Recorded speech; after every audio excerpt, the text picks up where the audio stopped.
Le livre d'Exode, Exode chapitre 13, le verset 17 jusqu'au verset 22. Exode chapitre 13, le verset 17 jusqu'au verset 22. Lorsque Pharaon laissa aller le peuple, Dieu ne le conduisit point par le chemin du pays des Philistins, quoique le plus proche, car Dieu dit, le peuple pourrait se repentir en voyant la guerre et retourner en Égypte. Mais Dieu fit faire au peuple un détour par le chemin du désert vers la mer Rouge. Les enfants d'Israël montaient en armes hors du pays d'Égypte.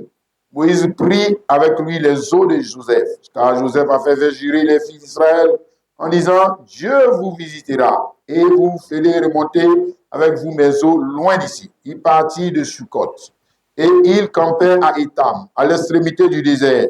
L'Éternel allait devant eux le jour dans une colonne de feu pour les guider dans le chemin, et la nuit dans une colonne de feu pour les éclairer, afin qu'ils marchassent jour et nuit. La colonne de nuée ne se retirait point de devant le peuple pendant le jour, ni la colonne de feu pendant la nuit. Amen. Amen. Alors, de toute façon, l'obstacle est le chemin choisi par Dieu pour son Église. L'obstacle est le chemin choisi par Dieu pour son Église, ou pour son élu, parce que l'Église est l'élu. Alléluia. Bien, maintenant ici, il a dit que lorsque Pharaon laissa aller le peuple, c'est-à-dire quand Pharaon a laissé Israël sortir de l'esclavage auquel les avait soumis dans son pays, en Égypte, Dieu n'a pas conduit le peuple par le chemin du pays des Philistins, quoique le plus proche. Dieu n'a pas conduit le peuple par le chemin du pays des Philistins, c'est-à-dire le chemin habituel. C'est comme par exemple, tu veux aller à Boaké, et bien sûr, il faut emprunter l'autoroute du Nord. Tu veux aller à Msokro, il faut emprunter l'autoroute du Nord. Or, on nous dit ici que, je donne un exemple, Dieu n'a pas conduit les enfants d'Israël, je donne un exemple, j'ai dit, qui devaient aller à Boaké par le chemin de l'autoroute du Nord. Quoique le plus proche, on va dire aussi, mais c'est le chemin pour aller à leur destination qui est le pays promis Canaan. Mais Dieu fit faire au peuple un détour par le chemin du désert vers la mer Rouge. Donc, Dieu leur a fait faire un détour. Vous ne pas dire Dieu leur a dit de se détourner. Il y avait le chemin le plus proche, le chemin habituel, et puis détourner, ça veut dire tourner le dos. Voilà, tourner le dos. Ce n'est pas passer à côté. Juste passer à côté. Non, non, non. Tourner le dos. OK? À l'autoroute du Nord, et puis tu prends la direction du Bassan. On dit où tu vas, tu dis je m'en vais à Yamoussoukro. Regarde un peu comment c'est bizarre. Tu vois, non? On va dire, mais est-ce que ça va chez toi? Et puis tu dis que c'est Dieu qui me conduit. On va dire que ton Dieu là, il est bête ou bien quoi? Ça ne va pas chez lui.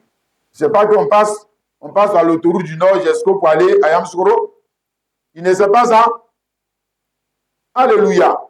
Donc Dieu ne l'a pas conduit par le chemin habituel, mais il a dit de se détourner du chemin habituel, le chemin frayé par les hommes. La route frayée par les hommes. La route qui était déjà frayée. On dit qu'il y avait un chemin qui était déjà ouvert.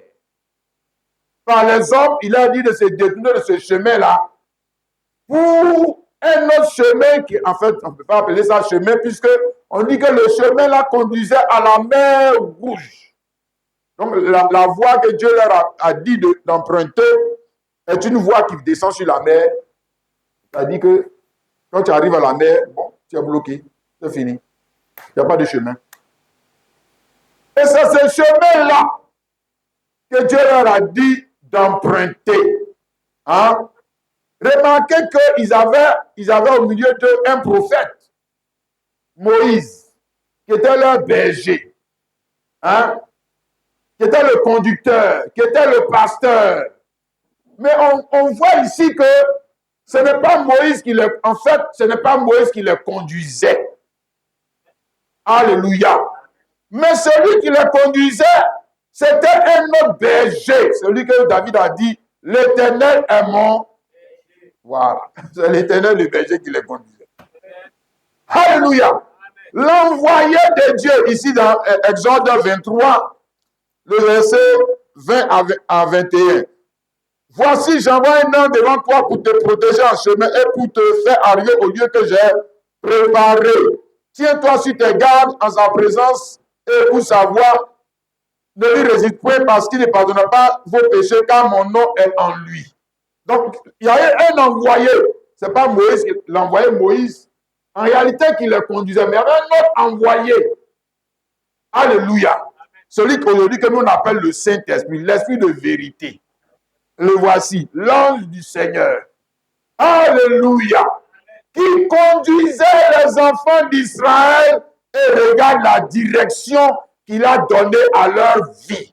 Regarde la direction qu'il a donnée à leur mariage. Regarde la direction qu'il a donnée à leur famille. Regarde la direction, c'était une direction qui était opposée à la direction habituelle. Amen. Tu as vu ça, mon frère, ma soeur? Alors tu peux savoir que c'est Dieu qui te conduit. Alléluia. Tu peux savoir que le pasteur, là, c'est vraiment Dieu qui l'utilise. Tu peux savoir que le prophète, là, c'est vraiment Dieu qui parle au travers de lui. Parce qu'il ne va pas te montrer la direction habituelle. Non. S'il te montre la direction habituelle, commence à te poser des questions, mon frère. Tu es sûr que Dieu t'a parlé? Tu es sûr? Hein? Tu es sûr que tu ne sors pas d'une école théologique, vous venez nous mentir? Hein? Regarde où le Saint-Esprit les a conduits. Ma soeur, mon frère. Lorsque Pharaon les a laissés aller, Dieu ne les a pas conduits par le chemin habituel. Il a dit de faire un détour et pour prendre le chemin de la mer Rouge.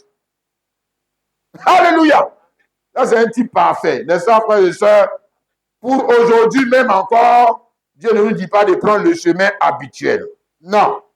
Parce que ici, nous sommes au temps de l'accomplissement de la parole. La parole qui avait été promise avait donné à Abraham, Isaac, Jacob, ici, qu'ils allaient être esclaves dans un pays, etc. Genèse 15, le verset 13 à 14, et l'Éternel dit à Abraham, sache que tes descendants seront étrangers dans un pays qui ne sera pas eux, ils seront asservis, on les opprimera pendant 400 ans. Mais je jugerai la nation à laquelle ils seront asservis, et ils sortiront avec de grandes richesses. Maintenant, voici ça accompli. Ils sont en train de sortir. Alléluia. Et on voit qu'en sortant, ils ne sont pas sortis par le chemin par lequel leurs pères sont descendus en Égypte. Ah oui? Ils sont arrivés en Égypte avec qui? Ils sont arrivés en Égypte avec Jacob. C'est comme ça qu'ils sont arrivés en Égypte. Genèse 46, je te montre comment ils sont descendus en Égypte. Genèse 46, le verset 2 à 3. Dieu parla à Israël dans une vision. Pendant la nuit, il dit, Jacob, Jacob. Israël répondit, me voici. Et Dieu dit, je suis le Dieu de ton père. Ne crains point de descendre en Égypte, car c'est là que je te verrai descendre une grande nation. Voilà. Donc, eux tous étaient encore dans le rang de leur père. Ils sont descendus en Égypte. Tu es bien d'accord avec ça? Mais ils ne sont pas descendus, ils ne sont pas passés par la mer Rouge pour descendre en Égypte. Non. Hein? Alléluia. Ils sont descendus. Ici, on dit descendre en Égypte. Hein, l'Égypte, qui est le symbole de quoi? La mort, le séjour des morts. Tu n'es pas en train de monter. Tu es en train de descendre. Donc, ils sont descendus en Égypte. Par quel chemin? Le chemin par lequel tout le monde descend en Égypte. Amen. C'est-à-dire, ici, dans le livre d'Exode, ce n'est pas, on ne va pas dire que c'est le chemin pour aller. Le chemin que Dieu leur a montré là, ce n'est pas le chemin même pour aller à Canaan, c'est le chemin pour retourner à Canaan. Il faut bien comprendre ça. Hein? Ce n'est pas le chemin pour aller à Canaan. Non, non, non. C'est le chemin pour retourner à leur point de départ, dans le pays promis. OK? Il y a eu le chemin pour venir. Amen. En Égypte. Et ensuite, maintenant, on nous montre comment ils sont retournés. Alléluia. Que la parole s'est accomplie La parole de la restauration. La parole pour revenir au pays promis au Père. On ne peut pas emprunter le même chemin. N'est-ce pas? Amen. Que les catholiques. Non. Je suis désolé. On ne peut pas emprunter le même chemin que les baptistes. Non. Je suis désolé pour vous. On ne peut pas emprunter le même chemin que tout le monde. Parce que si on emprunte le même chemin que tout le monde, c'est que ce n'est plus Dieu qui nous conduit. C'est que c'est nous-mêmes qui sommes en train de nous conduire. Ouais. Alléluia. Frère, comprends Dieu et l'empreinte de sa personne. Dieu a une empreinte, n'est-ce pas? L'empreinte, c'est une identité. L'empreinte, c'est ce qui permet qu'on puisse le reconnaître. Dans sa manière de faire et dans ses voies. Dieu a ses voies. Toi aussi, tu as tes voies. Amen. Maintenant, moi, je te montre le chemin. Quand Dieu les a fait sortir du pays de l'Égypte, il a choisi quel chemin pour eux, pour qu'ils puissent sortir. Quand ils sont venus, ils ont choisi eux-mêmes le chemin que tout le monde choisit pour venir en Égypte. Bon, maintenant, pour sortir, Dieu lui choisit quel chemin. Alléluia. Amen. Pour qu'il puisse retourner maintenant dans le pays. Amen. Et nous aussi, dans ce temps de la fin, quand la parole s'accomplit, la parole de Malachie 4, qui doit ramener le cœur des enfants à leur père. Par quel chemin? Par quel chemin? Hein? J'avais dit qu'on ne peut plus marcher sur le même chemin que les autres qui adoraient Dieu avant. Ce n'est pas possible. On ne peut plus marcher sur le même chemin. Ce n'est pas ce chemin-là c'est pas en empruntant ce chemin-là qu'on est tous descendus. On est tous venus de la confusion. Ce n'est pas en empruntant ce chemin-là qu'on est tous descendus dans l'idolâtrie. Maintenant, on veut ressortir de l'idolâtrie, vous voulez qu'on prenne encore le même chemin. C'est qu'on ne sort pas. On sait qu'on est en train de revenir à notre point de départ. C'est qu'on ne sort pas. Hein? C'est pour ça que Dieu, en les conduisant, le même Saint-Esprit, esprit de vérité, il vous conduira comment? Dans toute la vérité. Mais si c'est lui qui vous conduit, comment peut-il vous conduire comme le monde se conduit? C'est qu'il y a un problème. Frère, alléluia. Amen. Remarque ma soeur, remarque mon frère. Si les enfants d'Israël, maintenant, regarde, je vais te montrer pourquoi il les a conduits là-bas. Hein, sur ce chemin, tu vas comprendre. Et puis, tu vas voir si toi-même là, si toi-même tu es dans, si tu es sur le chemin de Dieu, mais sur ton propre chemin. Hein? Regarde, si Israël ne s'était pas détourné du chemin habituel, et qu'ils avaient emprunté le même chemin que les baptistes, que les musulmans, que les baïfouets, et que les adorateurs du démon, les adorateurs de toutes sortes d'autres choses sauf Dieu, s'ils avaient emprunté le même chemin que les autres, ils n'auraient jamais eu besoin de quoi? Foi en Dieu. Jamais. Jamais. Jamais. Aïe, aïe, aïe. C'est-à-dire, si il a emprunté le chemin de quoi? Du bon sens, le chemin traditionnel, le chemin de la religion, on n'a pas besoin de foi en Dieu. Là-bas, on a besoin d'instruction. On a besoin de pasteurs qui sont formés dans les écoles théologiques. On a besoin de prêtres qui sont formés dans les grands séminaires, dans les petits séminaires. On a besoin de gens instruits. Ah ouais, c'est qu'on dit, voiture, il prend l'autoroute du Nord, il s'en va. C'est fini. Il est allé passer son permis. Ah, il prend l'autoroute du Nord, il s'en va. Est-ce qu'il a besoin de Dieu pour ça? Est-ce qu'on a besoin de Dieu pour ça? Non. On n'a pas besoin de Dieu pour ça. Mais si tu te détournes de l'autoroute du Nord et que tu veux arriver à Bouaké, là, tu as besoin de Dieu. Hein? Parce que moi, je ne sais pas comment tu vas faire pour arriver à Bouaké. Alors moi, je ne sais pas comment tu vas faire. Ton intelligence, là, comment tu vas faire? Les repères même des sens naturels sont déjà... Ça veut dire que c'est fini. Tu ne peux plus te confier en eux. C'est fini. Tu ne peux pas dire boussole. La boussole dit que Bouaké est ici. Non. C'est fini. C'est que maintenant, tu regardes à Dieu. Ce n'est pas lui qui t'a dit de prendre la route de Bassam. Ah, donc, tu regardes à lui. Hein?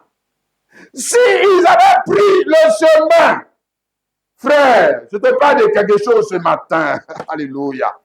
S'il avait pris le chemin que tout le monde emprunte, évidemment, comme tout le monde, il n'aurait pas eu besoin de foi. Non. Non. Comme l'église d'aujourd'hui, n'est-ce pas? Si l'église d'aujourd'hui, non, les gens n'ont pas besoin de foi. Hein? Si quand ils viennent même dans le lieu de culte, c'est quoi? C'est pas affaire de foi. Lui, il veut se marier, il veut travailler, il a besoin de tout sauf foi en Dieu. Il n'a pas besoin de ça. Hein? Et les gens d'aujourd'hui, l'église d'aujourd'hui, les gens ont les mêmes inquiétudes et les mêmes besoins que les païens. S'ils n'ont pas besoin de foi en Dieu, il lui va faire quoi avec ça? Foi en Dieu. Parce qu'il est sur le chemin, il est sur le même chemin que le monde. Le monde a besoin de foi en Dieu. Non, le monde a besoin d'argent. Le monde a besoin de travailler. Le monde a besoin de tout sauf Dieu. Sauf Dieu, le monde ils vont faire quoi avec Dieu? Le chemin sur lequel ils sont là. Non, on a besoin des gens instruits. Hein? Matthieu 16, le verset 31 à 33. Jésus dit, ne vous inquiétez donc point et ne dites pas que mangerons-nous, que boirons-nous, de quoi serons-nous vêtus? Car toutes ces choses, ce sont les païens qui les cherchent. Vos pères seraient ceux que vous en avez besoin. Cherchez premièrement le royaume et la justice de Dieu, et toutes choses vous seront données par dessus. Il plaît de parler à qui? Il parle aux païens. Non? Hein? Et là, la priorité. Maintenant, moi aussi, je demande ta priorité. Hein, ce matin, c'est quoi? C'est la foi en Dieu. Hein? Ou bien c'est quoi? C'est autre chose. Ça, regarde le chemin sur lequel tu es. Voilà. Parce que tu dépends seulement de ton travail. Tu dépends seulement de ton mariage. Tu dépends seulement de ton argent. Tu dépends seulement de ta femme. Tu dépends seulement de ce homme. Regarde ce chemin sur lequel tu es. Ça veut dire que tu n'as jamais emprunté le chemin de Dieu. Parce que si le chemin de Dieu, là, frère, c'est de Dieu seulement que tu vas dépendre. Si, je te dis. Je te dis. Si tu dépends seulement de ton argent, est-ce que tu pries? Donc tu vas faire rien, prier, tu as ton argent, non? Est-ce que tu pries? Tu ne fais rien, prier, tu as ton travail, non? Ah, voilà. Est-ce que tu gênes? Est-ce que tu cherches? Est-ce que il y a des moments même que toi tu as mis de côté les nuits pour aller pleurer devant Dieu? Tu vas faire quoi avec lui? Toi, tu vas faire quoi avec lui? Ah, ça veut dire que tu es sur quel chemin? Tu es sur quel chemin? Hein? Non, tu n'es pas sur un chemin où il y a l'obstacle. Parce que si tu croises l'obstacle, là, tu vas prier. Tu vas prier. Si, tu vas prier. Quand la chose te dépasse, là, tu cherches Dieu.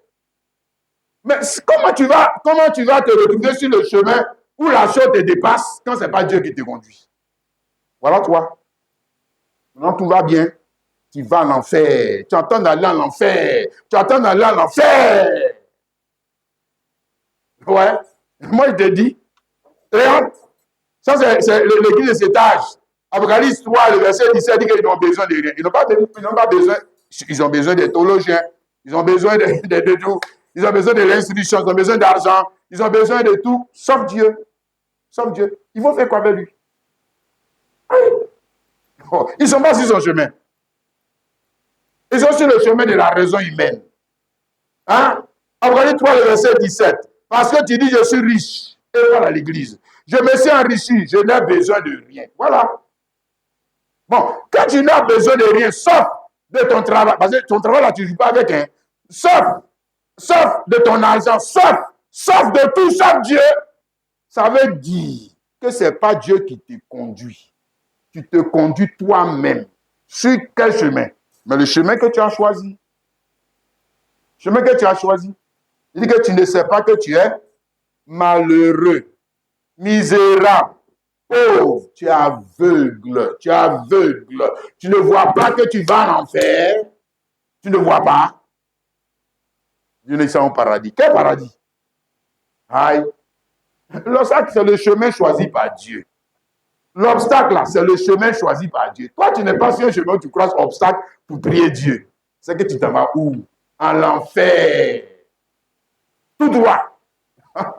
Ouais, je te dis, il faut dire Dieu pardon comme pour Saïd. Dieu pardon apparaît devant moi pour me dire, stop, change de chemin. Là, tu vas l'enfer. Si, je te dis, tu vas l'enfer. Ah, ça va étonner beaucoup de personnes. Oui, si. Et ils ne connaissent pas l'empreinte de Dieu. Ils ne connaissent pas Dieu. Ils savent qu'il y a un Dieu qui existe. Mais ses voix. Est-ce qu'ils connaissent ses voix? Ils ne connaissent pas. Ils ne connaissent pas. Hein? Frère, regarde toi-même. Sois sérieux. Voilà, on a laissé sortir des gens. On dit maintenant qu'on connaît Canaan. On connaît la direction de Canaan. On connaît. Et puis lui dit non, ne prenez pas le chemin habituel. Détournez-vous pour aller où? Pour aller vers la mer Rouge, vers le désert. Et puis encore, c'est vers le désert. Ah. Frère, ce Dieu-là, tu auras confiance en lui. Tu vas penser que tu es plus intelligent que lui. Allez, non, il s'est trompé. Hein? Le chemin des Canaan, c'est là. Non, le chemin des Canaan, c'est ici. Ah, mais c'est ici que tout le monde passe. Les baptistes, les catholiques. Maintenant, il veut être comme tout le monde. Voilà. Chrétien. Moi, je ne comprends pas. Il veut être comme tout le monde. Mais quand il se retrouve sur le chemin de départ, on dit quoi? C'est le chemin quoi? C'est le chemin de désert. Désert, ça veut dire que solitaire. Ça veut dire que tu ne vois pas les gens. Tu cherches les gens. Aïe. Et puis tu te retrouves seul, tu es sur le chemin. Aïe. Et puis tu vois que l'autre côté, ils sont beaucoup. Et puis à un moment, ton cœur fait coucou. Ah. On dirait que c'est le chemin qui est là-bas. Hein?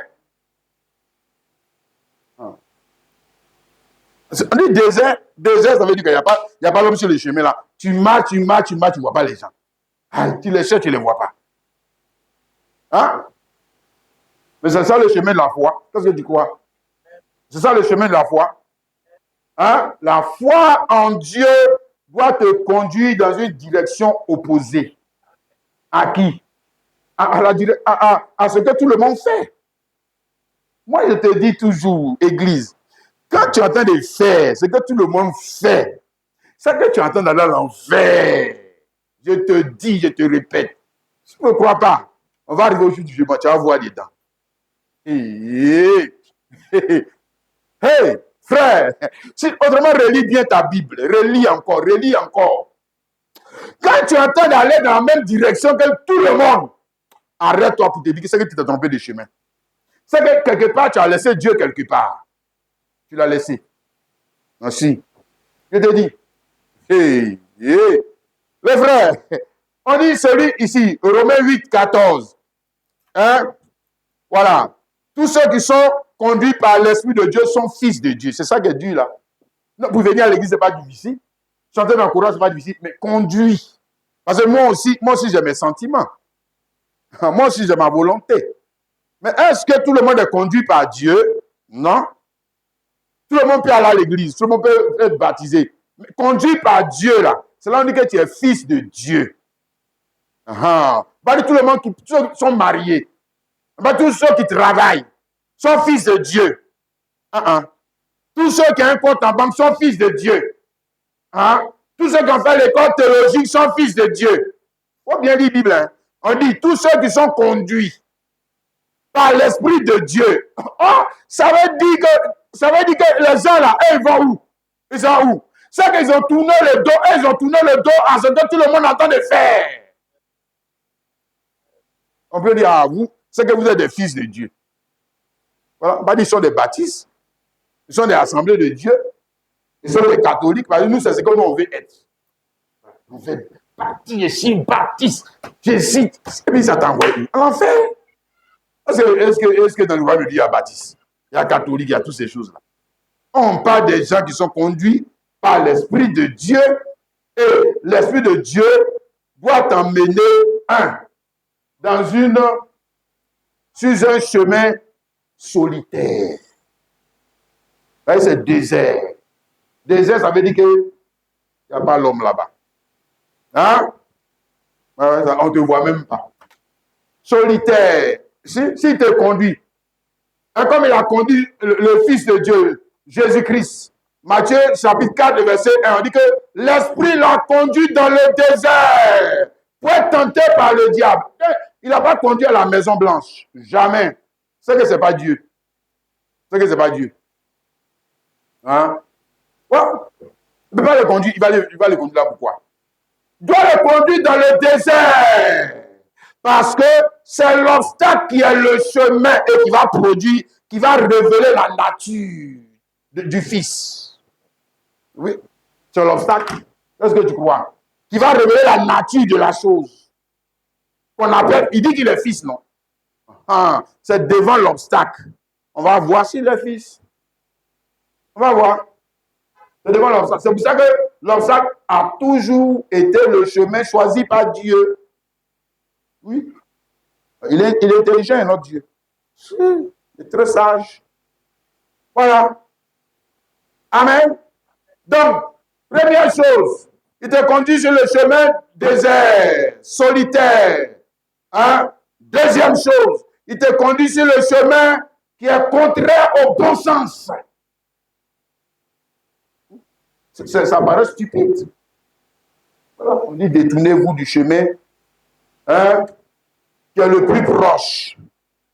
Et puis empruntez un chemin qui est sans issue. Ça, on va dire que ce Dieu-là même, il n'est pas intelligent. Hein? C'est ça? C'est contraire au bon sens. C'est contraire à la raison humaine. C'est contraire à tes petits calculs. C'est contraire. Hein? Ça vient tout bouleverser. Et c'est là, mais il va dire que non. Mais avant, et nos pères, c'est comme ça, ils baptisent au nom du Père, du Fils et de l'Esprit. Tout le monde baptise au nom du Père. Mais toi, tu es enfant. La promesse est accomplie en ton temps. On dit maintenant, passe par le chemin du désert. Il dit non, je vais faire comme les baptistes. Aïe.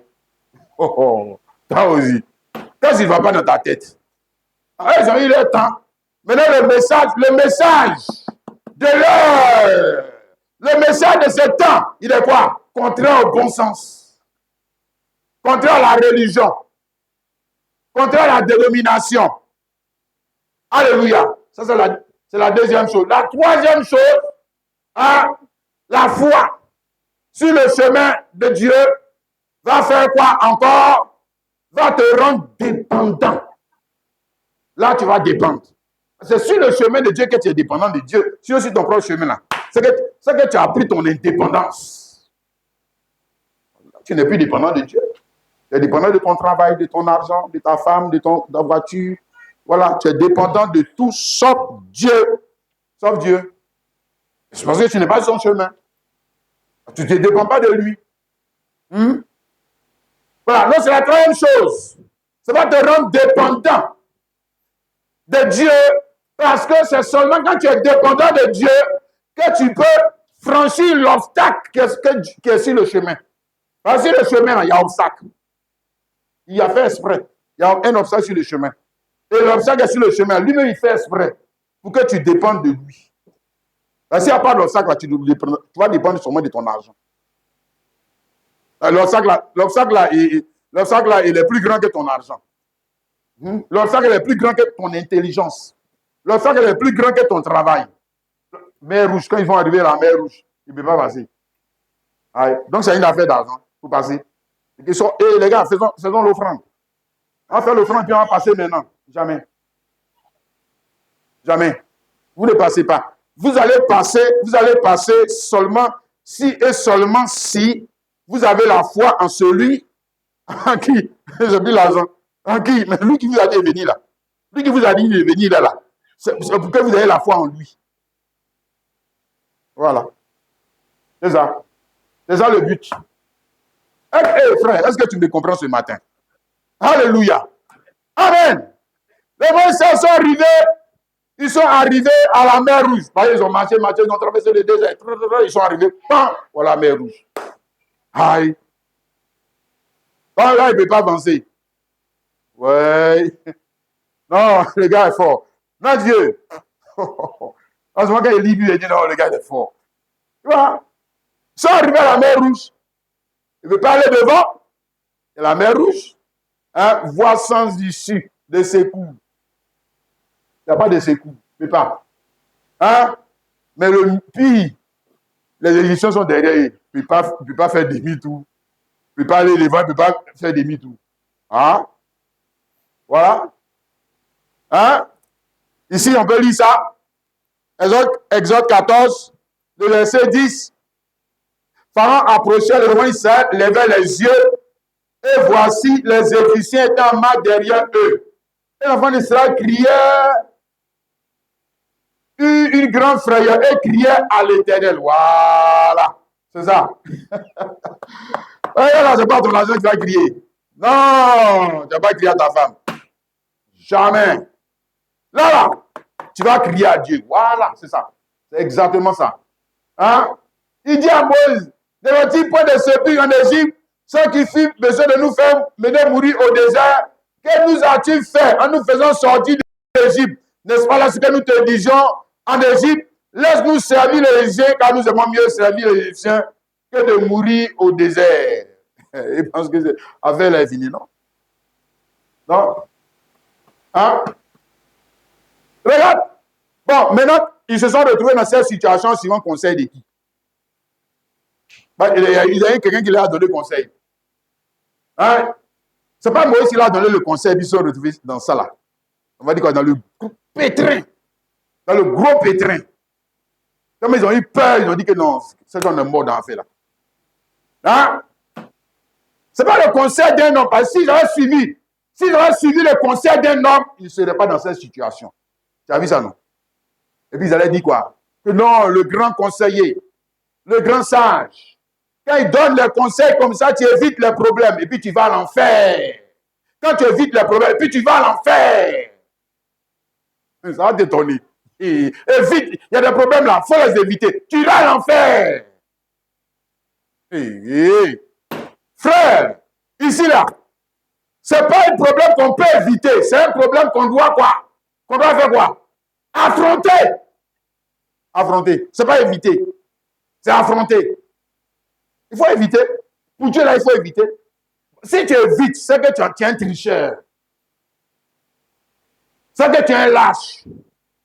C'est que tu n'es pas dit d'être appelé enfant de Dieu. Imagine-toi Jésus-Christ. Il a évité la croix. Ah, et puis on va dire que lequel a foi, ils ont failli l'attraper, ils l'ont attrapé, on voulait le crucifier comme c'est qui est écrit dans le Coran, et puis Dieu l'a remplacé par quelqu'un. Et puis on dit que le gars est fort. Il est fort où? Oh, frère. Il faut réfléchir comme Dieu. La foi là, c'est plus la raison. La foi, c'est le sens qui t'amène à comprendre Dieu dans ses voies. Dans ses voies. La manière de réfléchir de Dieu, là, tu commences à réfléchir comme lui. Il y a des problèmes, je te dis, on n'évite pas. Tu acceptes et puis tu affrontes. Tu affrontes. Puis Dieu dit, ouais, ça c'est mon enfant. Si ce n'est pas un lâche, ce n'est pas un lâche, ce n'est pas un peureux. Non, il affronte les choses. Ouais.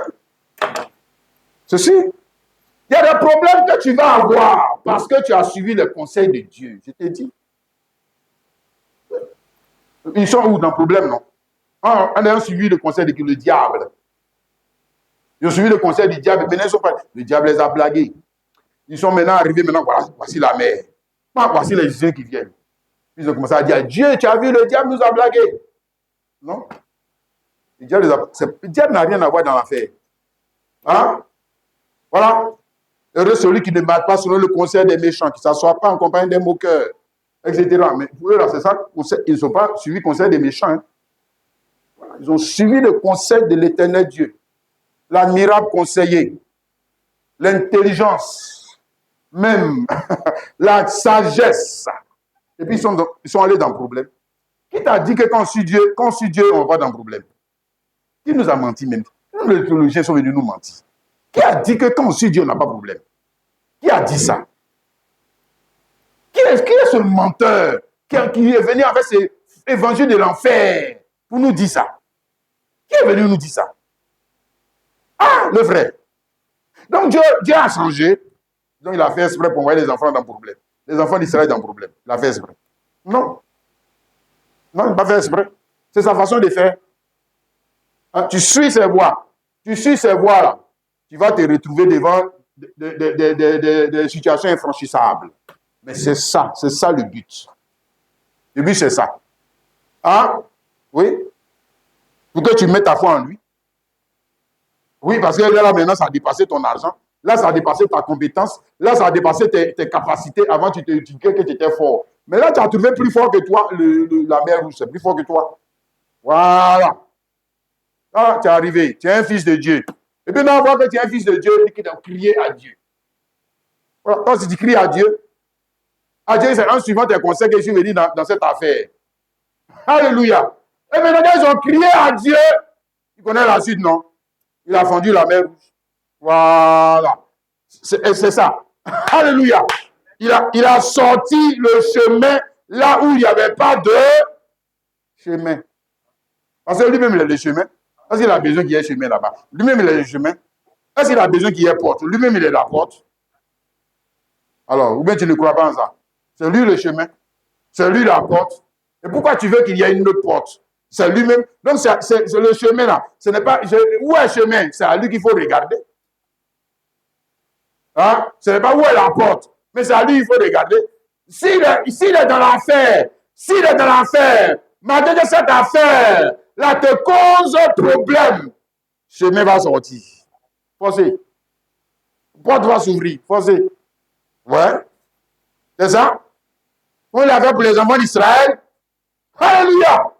Exode 15, le verset 1 à 4. Alors Moïse et les enfants d'Israël chantaient ce cantique à l'Éternel. Il dit, je chanterai à l'Éternel car il a fait éclater sa gloire. Il a précipité dans la mer le cheval et son cavalier. L'Éternel est ma force et le chef de mes loins. C'est lui qui m'a sauvé. Il est mon Dieu. Je le célébrerai. Il est le Dieu de mon Père. Je l'exalterai. L'Éternel est un vaillant guerrier. L'Éternel est son nom. Il a lancé dans la mer les chars de Pharaon et son armée. Ses combattants d'élite ont été engloutis dans la mer Rouge. Avec elle a sorti le chemin. Et puis, ils ont passé, ils ont commencé à chanter. Voilà. Voilà, c'est ça. Hein? Ils ont commencé à chanter un cantique que leur père n'avait jamais chanté. Voilà, c'est ça. Hein? Il veut leur donner un sujet d'adoration qui est différent de celui de leur père. Il veut te donner un sujet d'adoration qui est différent de celui de ceux qui marchent pas avec lui. Ceux qui marchent pas avec lui là. Et là, quand même, regarde les façons, il prie Dieu. Ah, tu ne vois pas. Tu ne vois pas. Ah. Tu ne vois pas comment ils adorent. Tu ne vois pas. Voilà. Donc, toute la différence, je sais que Dieu existe, mais tu le pries comment? Tu l'adores comment? Maintenant, comment tu vas l'adorer convenablement si tu n'es pas sur le chemin où il y a l'obstacle? Comment? Comment vas-tu l'adorer? Hein? Parce que c'est sur ce chemin-là qu'on reçoit les cantiques nouveaux. Alléluia. Qu'on rend la bonne manière d'adorer Dieu. Amen. Hey, comme je disais la fois dernière, ce n'est pas tout le monde qui adore Dieu. On nous a menti. Frère, je répète, ce n'est pas tout le monde qui adore Dieu. Celui qui nous a dit ça, il nous avait menti. Ce n'est pas vrai. Tout le monde adore le démon. Parce que le démon, lui, il a un esprit impur. Tu as compris? Oui, il a un esprit impur.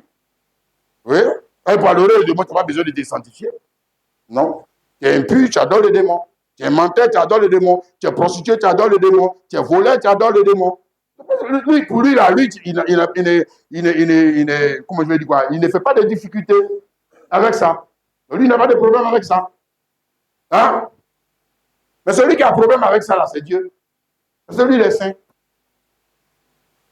Voilà. Donc, si Dieu est saint, c'est que tout le monde ne peut pas l'adorer. Ou bien, qu'est-ce que tu crois? Oh. Regarde, ils ont menti, hein. Je dis, si Dieu est saint, c'est que tout le monde ne peut pas l'adorer. C'est que pour l'adorer, là, il y a un travail à faire. Il faut être dans des dispositions. Il faut être dans des dispositions qui favorisent son adoration. Oui. Notamment, il faut suivre son chemin. Mais regarde, ils sont en train de chanter. Hein? Pourtant, il vient de les délivrer. Pourquoi ils n'ont pas chanté là-bas? Pourquoi ils n'ont pas chanté en Égypte? Hein? Ils ne peuvent pas chanter. Maintenant, il faut qu'ils arrivent devant la mer Rouge. Quand ils font la mer Rouge, ils passent là. Voilà, ils vont chanter. Chante. Aïe, aïe, aïe. Mais s'ils n'étaient pas passés par le chemin, ils allaient chanter quoi? Là, il a chanté comme pour nous, là. Hein, les cliquetants Jésus, là. Oh, oh. Il est adorateur, chante. Menteuse. Toi, tu peux adorer Dieu.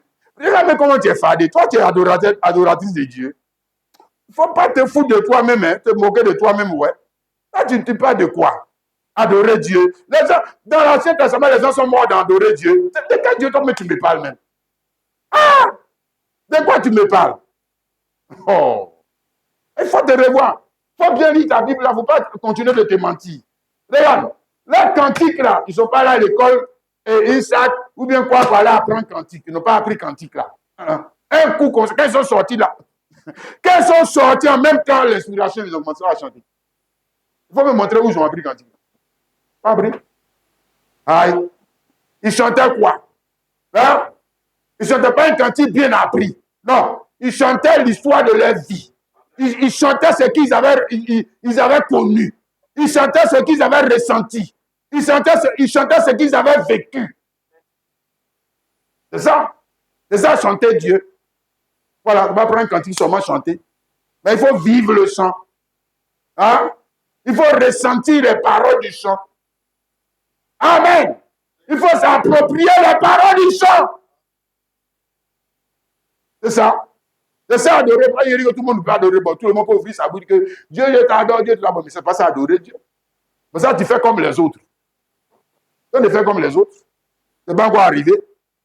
Hein? Les frères. Mais les cantiques là, hein, nous, on ne peut pas chanter ces cantiques. Parce que nous, ils ne nous ont pas mis main rouge, nous sauver de ça. Mais nous, on chante mieux que ça. Nous, on chante mieux que ça. Ouais. Que nous, notre cantique. Notre cantique, là, on chante ça par rapport à ce que le chemin que Jésus a ouvert pour nous. Jésus a ouvert un chemin pour nous. Tu es d'accord avec ça, non? Alléluia. Pour que nous soyons réconciliés avec le Saint-Esprit. Avec le Père. Amen. Hébreux chapitre 10, le verset 19 à 20. Hébreux 10, 19 à 20. Il dit ici, Hébreux 10, 19 à 20. Ainsi donc, frères, puisque nous avons moyen du sang de Jésus, il est entré dans le sanctuaire. Par la route nouvelle et vivante qu'il a inaugurée pour nous au travers du voile, c'est-à-dire de sa chair. Aïe, aïe, aïe. Amen. Maintenant, nous avons le vrai chemin, le chemin pour aller au ciel. C'est ça? C'est ce qu'il est en train de dire. Il ne pas dire le chemin pour entrer dans le Saint-Esprit alors que nous sommes encore sur la terre. Ou le chemin pour entrer dans le ciel alors que nous sommes encore sur la terre. Afin de chanter quoi? Des cantiques nouveaux. Ce n'est pas les glicata là. Non, on ne chante pas comme ça. Voilà, nous ne sommes pas les enfants de Caïn. Nous sommes les enfants de Dieu. Si. Notre manière de chanter même montre qui nous sommes. Ça montre notre identité. Amen. Bien, maintenant, je vais te montrer encore ceci. Hein? Donc, sur le chemin de la foi, ici, hein, comme on a vu, ils sont arrivés sur la mer Rouge, ils ont passé. Hein? Ils étaient sur le chemin de la foi en Dieu ou la foi de la promesse de Dieu. Parce qu'il y a le chemin de la foi en Dieu, le chemin de la foi dans les projets de Dieu, et puis il y a le chemin de toi-même, tes propres projets. Il y a deux chemins. Ouais, il y a deux chemins. Il y a pour toi-même, si tu veux, tu suis ton chemin. Et puis tu parles de Dieu quand même, mais en suivant ton chemin pour partir à l'enfer. Tu vas à l'enfer. Voilà. Hein? Et puis maintenant, il y a le chemin de la foi en Dieu. Et sur le chemin de la foi en Dieu, on a vu que celui qui était leur ennemi, c'était Pharaon. Il faut bien comprendre ça. Sur le chemin de la foi en Dieu, oui, il y a ennemi. Mais là, l'ennemi, là, c'est l'ennemi, c'est ton ennemi et l'ennemi de Dieu. Tu as vu, non? Si sur le chemin, là, tu vas croiser des ennemis. Mais les ennemis que tu vas croiser, là, ce sont tes ennemis et les ennemis de Dieu. Voilà. C'est pour ça que si tout ce qui va t'arriver sur le chemin, là, Dieu est responsable. Il est responsable. Si, c'est pas lui qui t'a dit d'aller là-bas. C'est pas lui qui t'a dit d'emprunter ce chemin. C'est pas lui qui t'a dit de faire ce que tu as fait là. Voilà. Donc, il est comptable de toutes les difficultés que tu vas croiser sur ce chemin. Il doit ouvrir chemin. Il doit aplanir pour que tu passes. Pour que tu passes. Ça, c'est le chemin de la foi. Amen. Maintenant, il y a l'autre chemin qu'on va voir maintenant que les hommes d'Israël ont aussi emprunté. Ça, c'est le chemin de l'incrédulité à la promesse de Dieu. Maintenant, sur ce chemin aussi, il y a ennemi.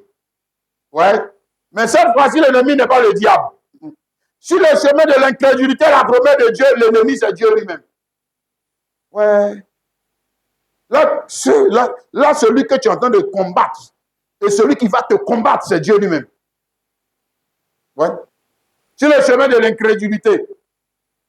Hein? C'est pour ça que Dieu leur a dit de se détourner du chemin de l'incrédulité, parce que s'ils passent là-bas, là, c'est Dieu lui-même qui va les combattre. C'est Dieu lui-même.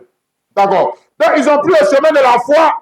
Et puis maintenant, quand ils sont arrivés à Kadesh Barnea, ils ont voulu changer de chemin. Ici, Nombres chapitre 13, le verset 30 au verset 33. Caleb fit taire le peuple qui murmurait comme Moïse. Il dit, montons, emparons-nous du pays, nous y serons vainqueurs. Si nous sommes des vainqueurs. Mais un vainqueur, là, mais c'est quelqu'un qui on va dire quoi, qui surmonte les obstacles, ou qui les affronte. L'ennemi et qui les bat. C'est ça un vainqueur. Un vainqueur, c'est pas celui qui se détourne tout le temps, il y a un problème qui vient, et puis il se détourne, fuit. C'est pas ça un vainqueur. Ça, c'est un lâche. Hein? Mais les hommes qui étaient allés avec lui disent, nous ne pouvons pas monter contre ce peuple, car il est plus fort que nous. Et il décriait devant les gens d'Israël le pays qu'ils avaient exploré. Il dit, le pays que nous avons parcouru pour l'explorer est un pays qui dévore ses habitants. Tous ceux que nous y avons vus sont des hommes d'une haute taille.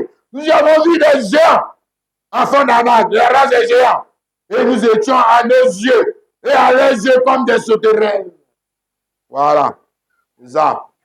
Maintenant, Nombre 14, verset 3 à 4, il dit, pourquoi l'Éternel l'a-t-il fait aller dans ce pays où nous tomberons par l'épée, où nos femmes et nos petits-enfants deviendront une proie? Ne vaut-il pas mieux pour nous retourner en Égypte? Et il dit, l'un à l'autre, nommons-nous un chef et retournons en Égypte. Voilà. Il a changé de chemin. Voilà. Hein, regarde. Frère. Quand ils sont arrivés à la frontière du moins ils sont arrivés, ils sont allés explorer le pays promis, ils ont vu qu'il y avait des géants là-bas. Ah. Chemin dédié. Et puis on m'a dit encore pays dédié. Ah, il y a des géants là-bas. Donc des gens ils sont plus grands qu'eux. Hein? Le gars, ils ont vu les maisons. Un géant, par exemple, frère. Sérieux, un géant, sa maison sera comment? Voilà. Le gars, il n'a pas vu le gars. Peut-être même si tu le vois bien, tu vois sa maison. Tiens! Il a dit que lui-même, s'il le voit, il est mort dans le film. Hein? Ils ont vu les maisons. Ils ont dit non. Les gens là, ils ont vu des gens, des géants dans le pays. Ils ont dit non. Il vaut mieux qu'on retourne en Égypte. Voilà, c'est-à-dire changement de chemin. Et ils ont dit maintenant, quand on met nos chefs. C'est ça, parce que quand tu entends de retourner en Égypte, là, ça veut dire que ce n'est plus Dieu qui te conduit. Chef, ça veut dire conducteur. Chef, ça veut dire berger. C'est que tu changes de berger. Ce n'est pas le Seigneur qui les conduit. Hein? C'est eux-mêmes qui sont en train de se conduire par rapport à quoi? Au problème qu'ils ont vu dans le pays. Mais qui les a envoyés dans le pays? Dieu. Les a envoyés dans le problème. Oui? Hein, d'abord, on a vu le problème de la mer Rouge. Maintenant, ils sont arrivés dans le pays. Là même, il y a des géants encore qui habitent dans le pays. Alors, ils ont dit qu'il est mieux pour eux de retourner en Égypte. Retourner en Égypte, ça veut dire que faire demi-tour. Hein? Tu as vu ça, non, mon frère, ma soeur?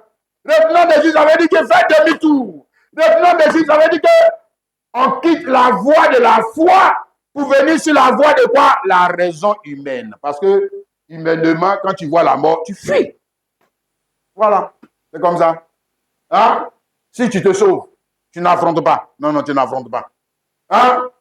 Voilà. Quand tu vois un problème, si tu peux tricher, voler, mentir, tuer, pour sortir du problème, tu fais. Ça, c'est la raison humaine. Si?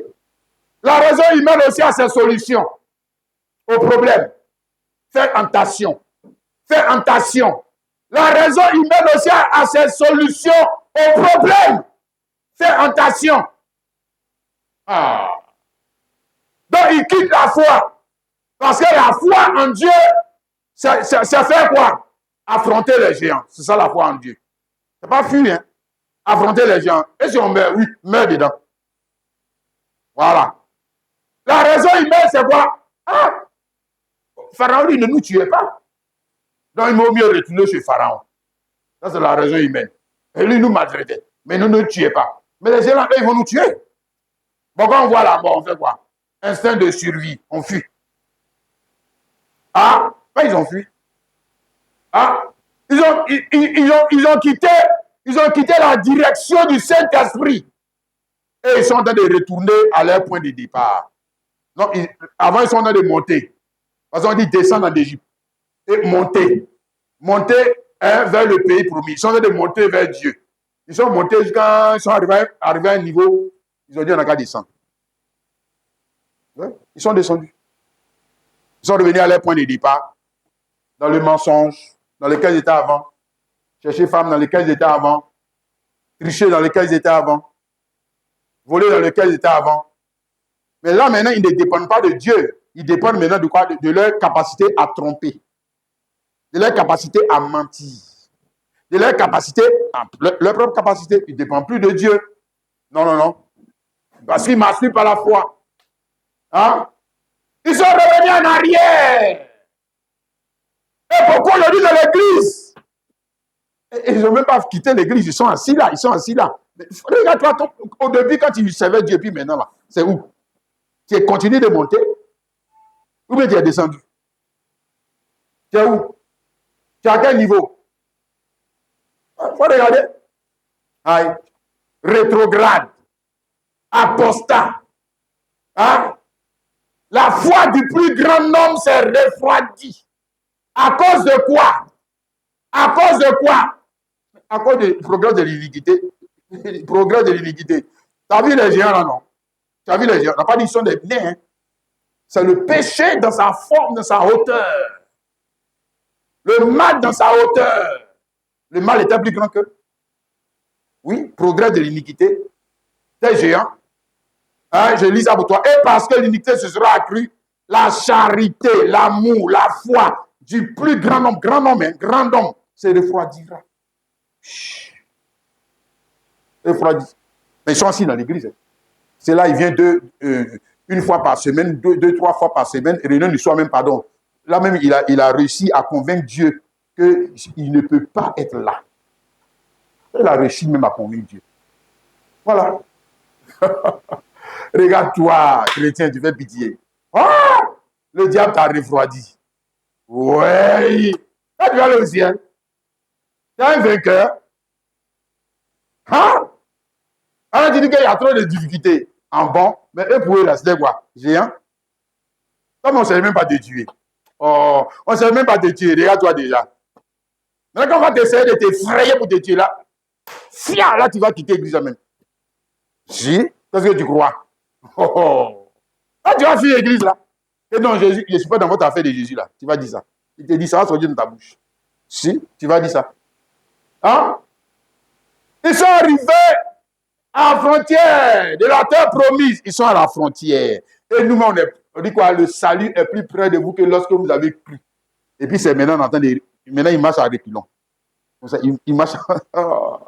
Hey, chrétien! Ils sont au paradis comme ça. Hein? À l'enfer. À l'enfer. Regarde. Hein? Mon frère, où en sommes-nous? Où en sommes-nous? Sur le chemin solitaire, sur le chemin de la foi, sur le chemin des géants, sur le chemin des héros, sur le chemin du combat, sur le chemin de l'adversité. Notre Seigneur Jésus, le plus grand guerrier. Ouais, le gars, c'est un guerrier. On dit que la mort est là-bas, lui, il s'en va. Hein? Oh, il ne recule pas. Jamais. Alléluia. C'est ça, un fils de Dieu. Il ne recule pas. Quoi? Ça qui a me découragé? Jamais. Jamais. Il sait ce qui est derrière. Il sait que l'obstacle est le chemin pour arriver à la grandeur. Il sait. Qu'est-ce que tu crois? L'obstacle, c'est le chemin pour produire des quoi? Des héros. Aussi pour démasquer les hypocrites. C'est pas dit que tu crois en Jésus. On va voir maintenant si tu y crois. Devant les géants, faut parler. Tu peux parler derrière Goliath, mais quand tu es devant Goliath, on voit. Tu peux parler derrière le diable, mais quand le problème est là, on voit comment tu vas parler. On voit. C'est facile de dire que non, on peut vaincre le diable. Le diable, lui, c'est un petit gars. Le diable, on dit quoi? Il n'est rien, il n'est rien. D'accord, maintenant, regarde-toi. Tu n'avais rien, hein? Et puis tu es en train de fuir déjà. Tu as refroidi. Hein? Oh. Non, le vrai, regarde. Quand j'étais sur le chemin de la foi, Dieu était le sauveur. C'est ça? Ok? Maintenant, quand ils sont sur le chemin de l'incrédulité, qu'est-ce que Dieu leur a fait? On va lire ça. Regarde. Jude 5. On dit quoi? Je vais vous rappeler, à vous qui savez tout, fort bien toutes ces choses, que le Seigneur, après avoir sauvé le peuple et l'avoir tiré du pays de l'Égypte, fit ensuite périr les incrédules. C'est le même Dieu. Hein? Ouais. Ça dit ça, non? Le Seigneur, après avoir sauvé de la maladie, sauvé du chômage, sauvé du célibat, sauvé de ceci, il a fait périr les incrédules. Il faut bien dire, c'est ce qu'il dit. Hein? Il les a sauvés, et puis il a fait périr. Donc, il les a sauvés de quelque chose, de l'esclavage qui était un danger pour eux. Mais ils ne sont pas arrivés à destination. Non. Pourquoi? C'est Dieu même qui était leur ennemi. Les jeunes n'avaient rien à voir dedans. Hein? Non. Les sorciers n'avaient rien à voir dedans. Et pourquoi Dieu les avait péri? Mais ils ont changé de chemin. Fit périr les incrédules. Fit périr incrédule à quoi? Mais à son projet. Incrédule à quoi? À sa parole. Fit périr les incrédules. Mais les incrédules, est-ce que ce sont les sorciers? Non, c'est les enfants d'Israël. Fit périr les incrédules. Donc maintenant, ils n'avaient plus pour ennemi le diable. Ils avaient pour ennemi leur Dieu. C'est pour ça qu'on dit qu'il les a fait périr. Et pourquoi ils les ont fait périr? Mais ils ont changé de chemin. Voilà, ils ont quitté le chemin de la foi pour venir dans le chemin de la raison, de la religion. Hein?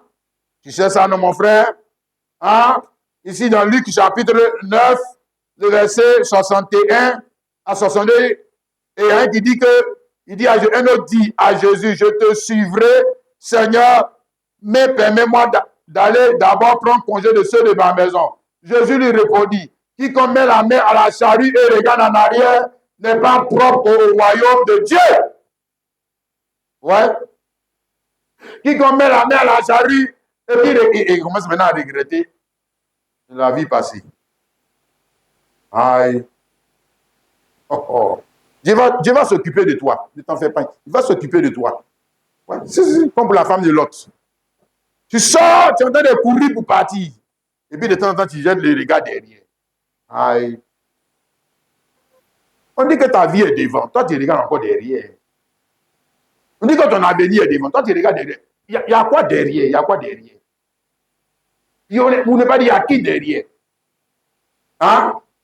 Tu regrettes ta vie passée, non? Hein? Tu regrettes d'être chrétien. Parce qu'il y a trop d'obstacles. Hein? Il y a trop d'humiliation. Maintenant, il commence à envier les autres. Nous qui avons choisi une voie encore plus rude, le message de William Branham. Mais ils commencent à envier les autres. Eux aussi, c'est pas si mauvais ce qu'ils font là aussi. Hein. C'est pas si mauvais. Voilà. Voilà toi. Tu vas devenir statue de sel. Ne t'en fais pas. Hein? Regarde. La foi. La foi se soumet à Dieu et elle affronte l'ennemi. Elle ne se détourne pas. Non, elle ne fuit pas. Elle ne recule pas. Non, jamais. Elle résiste. Jacques 4, le verset 7. Soumettez-vous donc à Dieu, résistez au diable et il fuira loin de vous. Hein? Donc, on ne peut pas résister au diable s'il ne se soumet pas à Dieu. C'est ça qui est là. Comment tu vas résister au diable alors que tu ne veux pas te soumettre à Dieu? Ça dit tu veux pas emprunter le chemin que lui, il a dit emprunte. Tu ne veux pas. Alors, comment tu vas te résister au diable. Hein?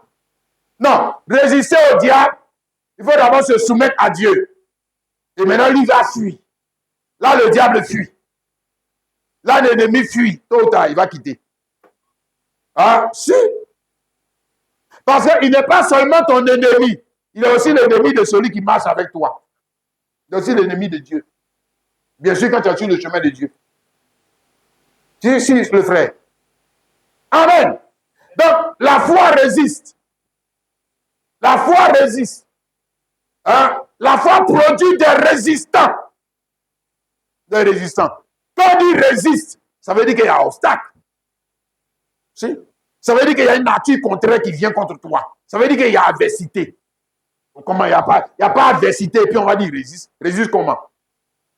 Il résiste. Quand vous donnez résiste. Comment ça résiste? Non? Résiste, ça veut dire qu'il y a un ennemi. Résiste, ça veut dire qu'il y a un blocage. Résiste, ça veut dire qu'il y a quelque chose aussi qui te résiste. Et puis tu dis, tu vas voir. Moi, je suis plus têtu que toi. Oh, tu ne me connais pas encore. Dès qu'on est là, aïe, toi tu dégages, moi il passe. Ouais, c'est pas moi qui dégage et puis toi tu passes. Ça jamais. Moi je résiste. Donc je ne te donne pas le chemin. Ah, tu vis cela mon frère, ma soeur. Paul a appelé ça comment? 1 Timothée 6, le verset 12, le bon combat de la foi. 1 Timothée 6, 12, combat le bon combat de la foi, saisis la vie éternelle. Donc la vie éternelle, on ne peut pas la saisir. Saisir, c'est-à-dire l'avoir, obtenir les choses qui font partie de la vie éternelle sans combat. Même les choses qui font partie de la vie temporelle. Est-ce qu'on peut les avoir sans combat? Non. Non. Mais là, on est tous d'accord. La vie est un combat. Mais quand on dit pour Jésus, c'est un combat, il dit non, non, non, non. Pourquoi? Pourquoi c'est un combat? Ah, pourquoi ce ne serait pas un combat?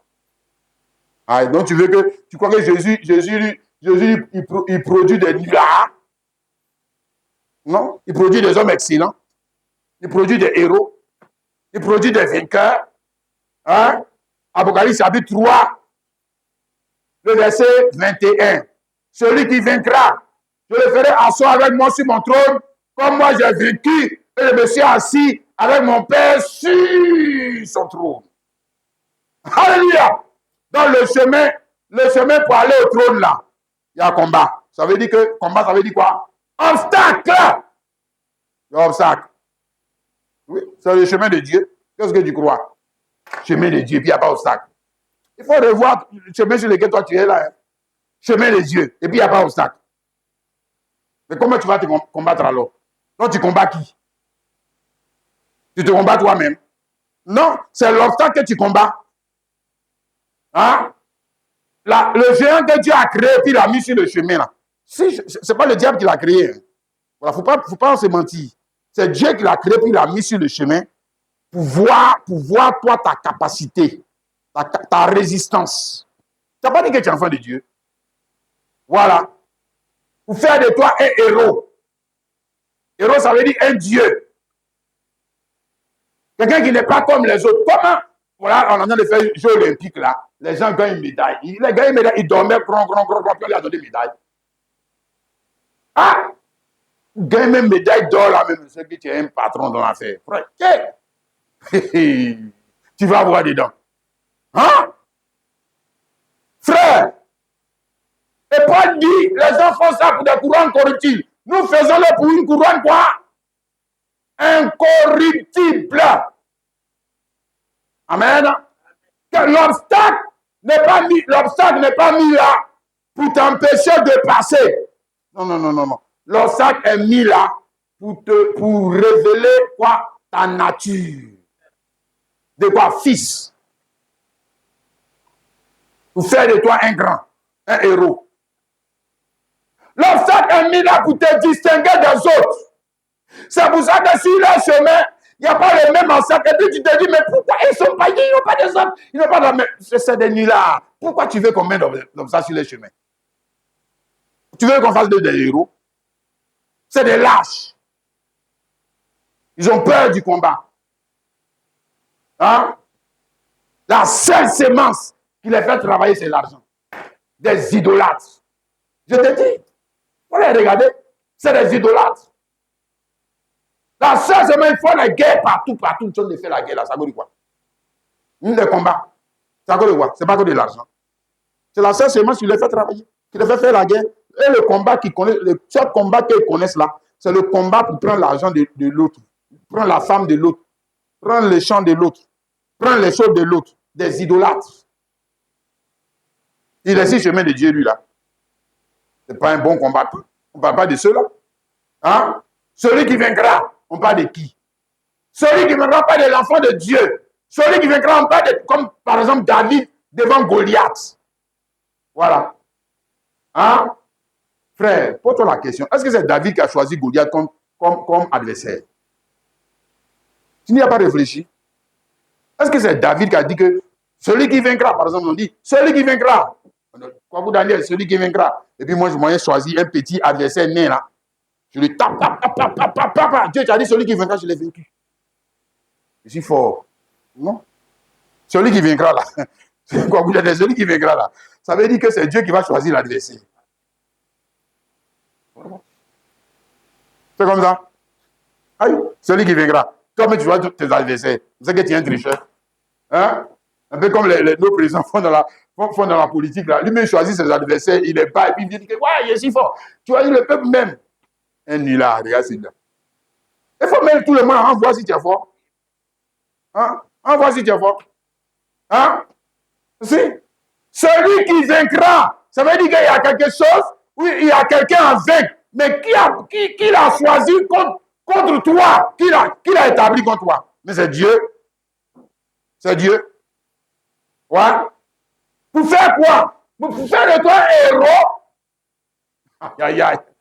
Pour faire de toi un adorateur. Parce que quand tu vas sortir de ce combat, ta manière de parler de Dieu change. Qu'est-ce que tu crois? Ta manière d'adorer change. Ta manière de prêcher change. Un théologien menteur qui est sorti de corps théologique, il ne peut pas prêcher comme toi. Jamais. Il connaît Dieu. Il connaît Dieu dans le livre. Il le connaît. Oh, depuis quand? Hein? On lui avait parlé de Dieu. Hein? Comme Job a dit, mes oreilles avaient entendu parler de toi. Mais maintenant, mes yeux t'ont vu. Le gars a vu dedans. Frère, ce n'est pas lui qui a choisi l'adversaire. Mais quand il a vaincu l'adversaire, il dit, ouais, Dieu avait entendu parler de toi. Hein? Voilà, mes parents avaient parlé de toi. Tout le monde parlait de toi. Maintenant, moi-même, je t'ai vu aussi. Frère, c'est à ce niveau-là que tu es.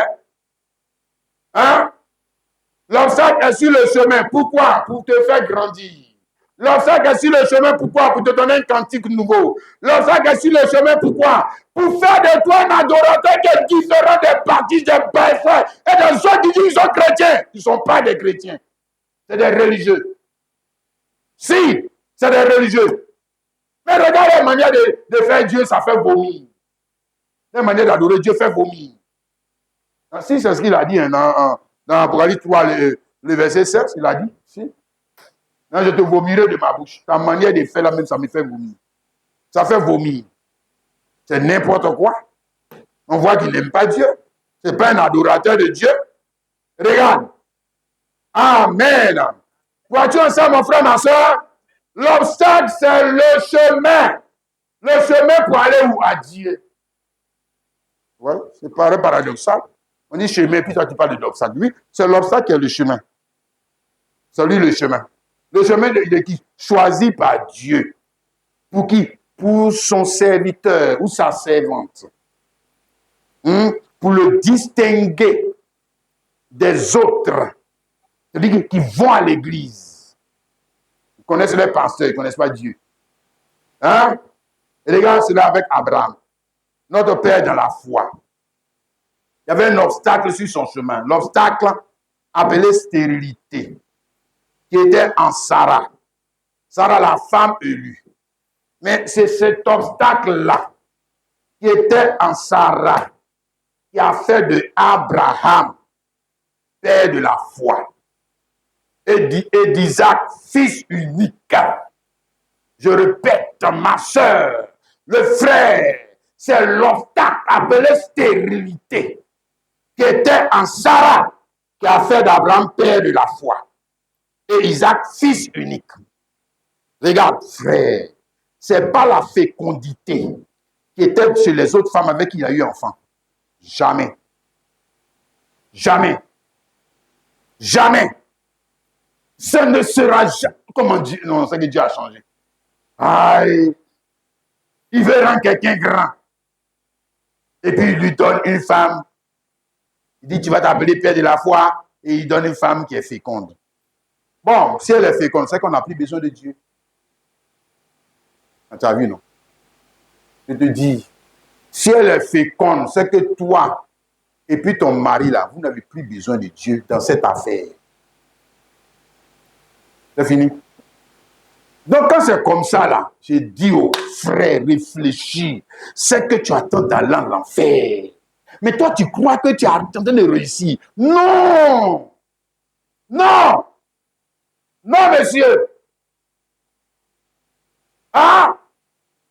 Abraham a eu Ketura, il a eu Agar, il a eu des enfants, mais jamais ces femmes étaient des femmes fécondes. Qu'est-ce que tu crois? Lesquelles de ces femmes étaient stériles? Il n'y a pas de blocage là-bas. Il n'y a pas de sac là-bas. Donc on ne prie pas là-bas. On ne cherche pas Dieu là-bas. On ne jeûne pas là-bas. On ne se sanctifie pas là-bas. On va avec elle seulement ou on va avec elle. Puis les enfants sortent. Les enfants sortent. Les enfants sortent. Les enfants sortent. Sans prière, sans jeûne, sans chercher Dieu, sans repentance, sans rien. On continue. Dedans. Et puis il dit qu'il a de prier Dieu. Eh, le frère. Lis Bible là-haut. Relis ta Bible là-haut. Hey. Le frère, c'est que Dieu ne t'aime pas. Je répète, c'est que Dieu ne t'aime pas. C'est qu'il ne t'a pas élu. C'est que tu es élu, ça veut dire qu'il y a beaucoup de gens. Et puis on t'a choisi pour te distinguer. Pour te distinguer. Pour faire de toi un homme, un autre exception. Mais qu'est-ce qui va te rendre exceptionnel? Aïe, le frère, comme réfléchis. Ce n'est pas l'obstacle. Qu'est-ce qui va te différencier des autres? C'est quoi? C'est la difficulté que Dieu lui-même a mis sur le chemin.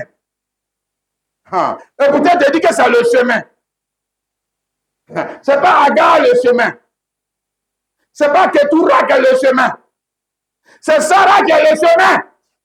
Mais le chemin, Sarah est stérile. Ah, il n'y a pas réfléchi. Hébreu, chapitre 6, verset 13 à 15. Lorsque Dieu fit la promesse à Abraham de pouvoir jurer par plus grand que lui-même, il jura par lui-même. Il dit, certainement, je te bénirai et je mettrai ta postérité.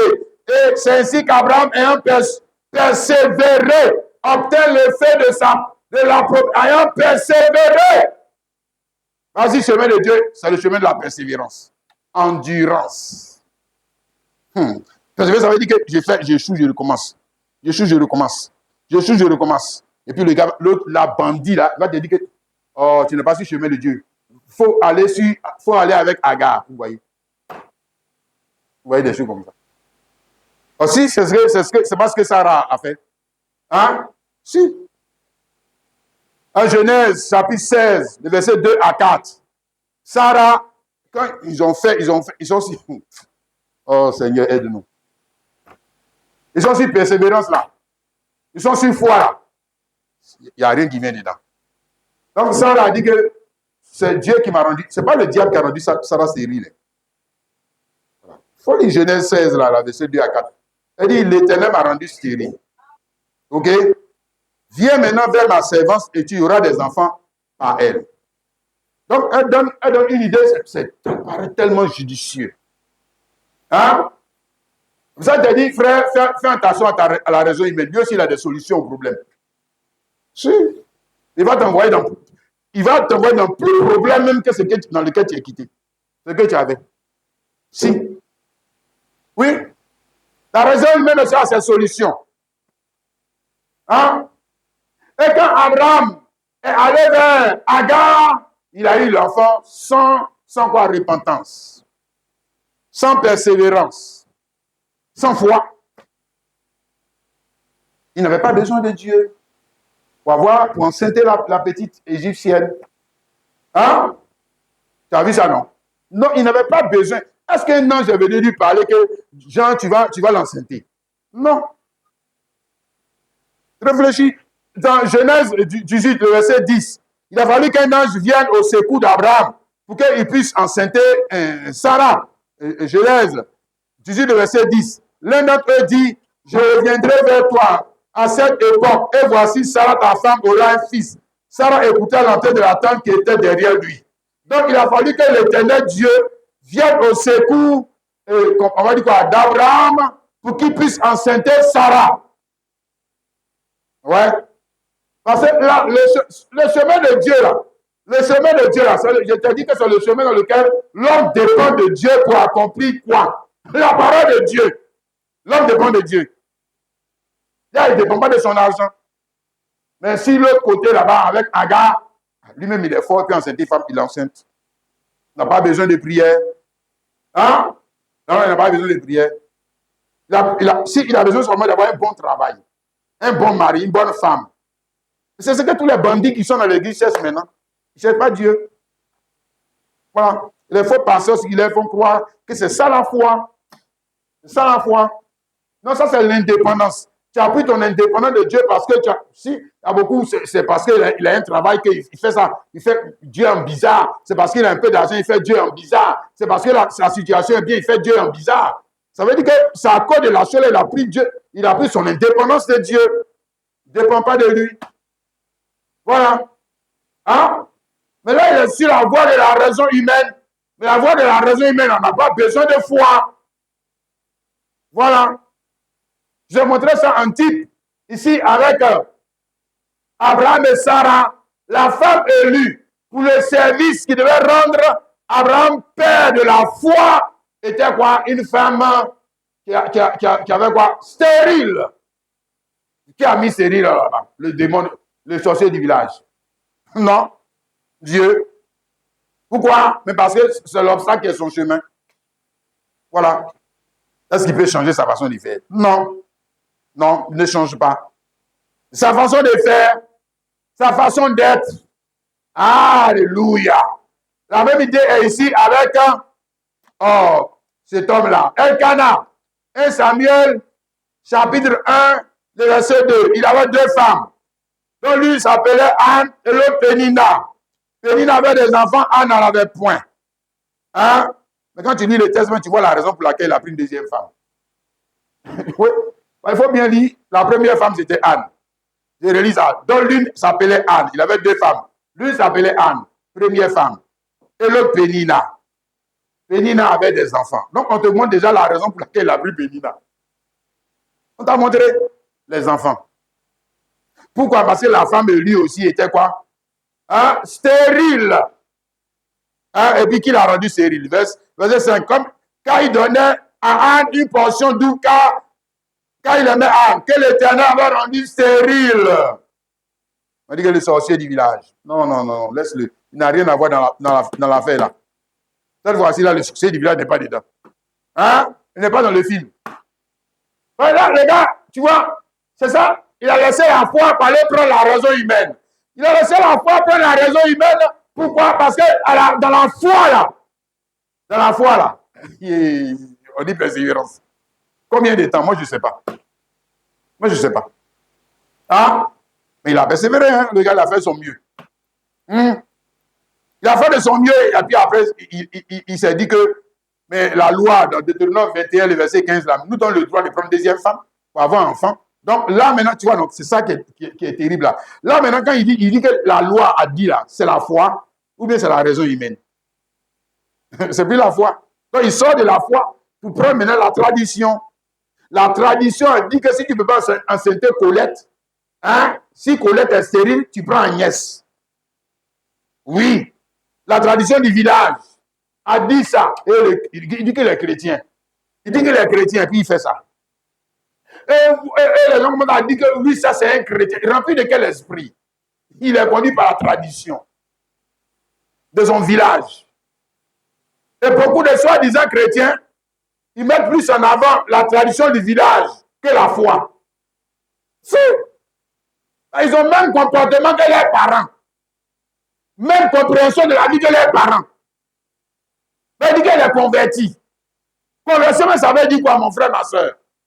Changement d'opinion, changement d'avis relatif au sujet de la vie. C'est ça qu'on appelle conversion. Ça veut dire que devant l'obstacle, moi, je ne peux pas réfléchir comme un païen. Devant l'obstacle, moi, je ne peux pas avoir des solutions comme les païens. C'est ce que ça veut dire.